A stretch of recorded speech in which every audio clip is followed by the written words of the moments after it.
Music fart applause. Music. This happened during spring break of my junior year of college. Me and my three closest friends, Kevin, Allie, and Seb, decided to go car camping in Colorado. We'd been doing these trips together since freshman year, but we were all pretty broke that semester, so we went with dispersed camping instead of paying for an actual campground. I found this spot on one of those camping apps that showed free sites. It was somewhere outside of Buena Vista, tucked back on this Forest Service road that seemed to go on forever. The four of us had done enough camping together that we knew what we were doing. We got there around late afternoon and found this clearing near what looked like it used to be a creek bed. It was completely dried up, but you could tell water had run through there at some point. The area was pretty isolated. We didn't see any other campers or even tire tracks from recent visitors. It was honestly perfect for the kind of vibe we were going for. We set up our tents in a loose cluster, maybe 15 feet apart from each other. Nothing fancy about the arrangement, just wherever the ground looked level and didn't have too many rocks. I don't even remember what we did that night. Probably just drank a few of the beers we brought while playing cards. We were all pretty tired from the drive, so we called it around 11 and went to our separate tents. I remember sleeping really heavily that night, which was weird for me to begin with, but especially during a camping trip usually. And this is when I'm sleeping on a comfortable bed in a climate-controlled room. I wake up multiple times from being cold or needing to pee or whatever else. Point is, I'm a very light sleeper. And during a camping trip, forget it. I'm used to waking up at least 3 times. But that night, I felt completely knocked out, like I'd taken a sleeping pill or something. When I woke up the next morning, something felt off immediately. I unzipped my tent to get some fresh air, and then I just froze. I noticed it immediately.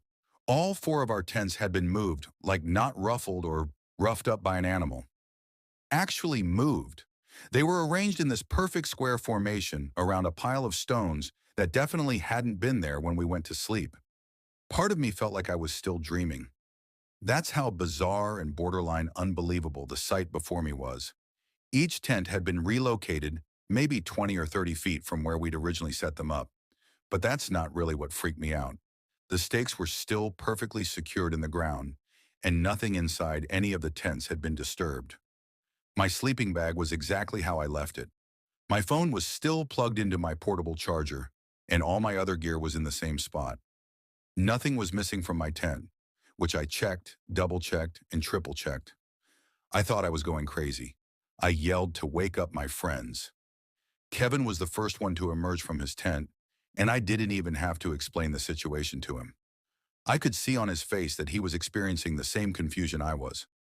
Allie and Seb crawled out a few seconds later, and as I watched them take a look around at the campsite, it was the exact same thing. None of us remembered anything. But then Allie mentioned that she'd had this really vivid dream about walking in a lion through some kind of desert landscape while someone counted her steps out loud. And then Kevin chimed in saying he had a dream about being in the army, marching alongside his fellow soldiers. Seb didn't remember having a dream, and neither did I. But we found it odd that both Allie and Kevin had eerily similar dreams. The vibe between the four of us was really weird, but hard to describe. It was almost like we were reading each other's minds. It's kind of hard to express the feeling, but it really did feel like we were more connected than we had been the night before, but in a bad way. I remember looking back and forth between them, trying to figure out what it was that I was feeling around me. The best way I can think to describe the feeling is what it would have felt like if there was a fifth person watching all of us, who was also part of all of us. We examined the campsite a little more carefully, looking for clues or anything that would help us piece together what happened. At first, Kevin suggested that maybe we had just gotten really drunk and forgot about what we did the night before. But this theory was shattered in about 5 seconds. We found these drag marks in the dirt leading from where each tent had originally been positioned to where they ended up. The weird thing was the drag marks stopped about 10 feet short of each tent's final location, like someone had dragged them part way and then lifted and carried them the rest of the distance. The pile of stones in the center was even stranger. There were exactly 4 stones, and they were balanced on top of each other like some kind of sculpture. It actually would have been pretty were it not for the circumstances. Kevin walked over to get a closer look, and as he was leaning in to examine the top stone, He tripped and ended up knocking the whole thing over. The stones just kind of tumbled to the ground. Nothing dramatic. For a second, the four of us just stood there in silence, staring at the scattered stones. And then things went from a 5 to a 10. At the exact same time, all four of us started hearing this low rumbling sound coming from somewhere in the distance. It sounded like rocks grinding against each other, not like an earthquake or anything, more like an old stone door being pushed open. Hearing that sound kind of sent us into a panic, and we all just started packing without even discussing things. Like I said before, it felt like we were reading each other's minds, and that also applied to our feelings. I could feel my friend's fear, and I knew they could feel mine. It was really freaky, 10 times freakier than it had been not 2 minutes ago. I don't think I've ever packed up a campsite so quickly in my life.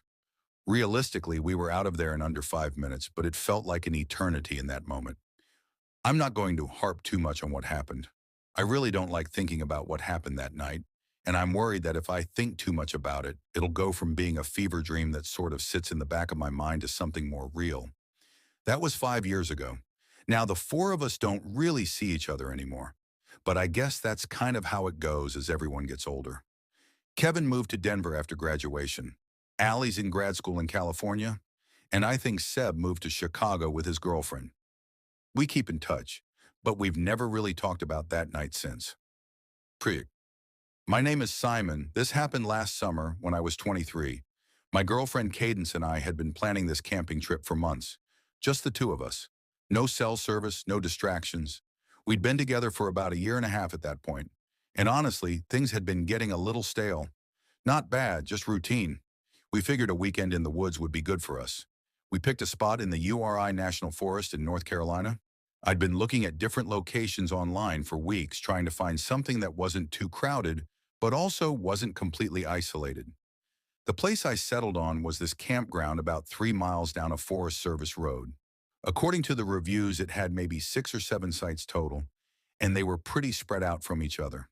We left Friday afternoon around 3, stopped for supplies at a grocery store near the forest entrance, and made it to the campground just before sunset.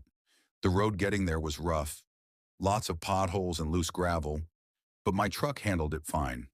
When we pulled into the main clearing, I was honestly pretty satisfied with my choice.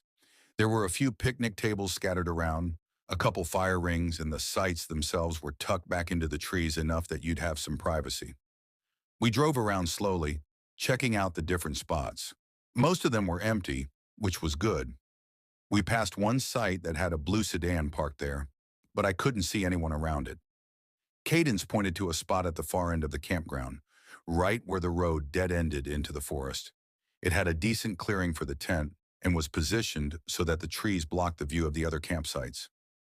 We spent the next hour setting everything up. Cadence is one of those people who's really particular about how things are arranged, so I mostly just followed her instructions. By the time we were done, it was starting to get dark. I got a fire going while Cadence made sandwiches, and for a while everything felt exactly how it was supposed to. We were sitting there drinking beer, watching the flames, not really talking about anything important, just existing together, which I think was kind of the point. Around 10 or so, Cadence went to brush her teeth at the spigot near the picnic tables. I stayed by the fire, poking at it with a stick and finishing my beer. That's when I noticed someone standing at the edge of our site, just beyond where the light of the fire reached. I jumped a little. I'm not going to lie, because I genuinely hadn't heard anyone walk up. The guy apologized for startling me and said he was camped over in the blue sedan and that he just wanted to introduce himself. His name was Aiden, and he looked to be about 30. He had this really intense way of maintaining eye contact that made me a little uncomfortable, but I obviously wasn't going to say anything. Cadence walked back toward us, and I could tell from the way her hips were swaying that she was not pleased with the interruption. Aiden noticed her, turned, and said she'd picked a good spot. Real secluded. He mentioned he was solo camping, trying to get away from people for the weekend, which seemed kind of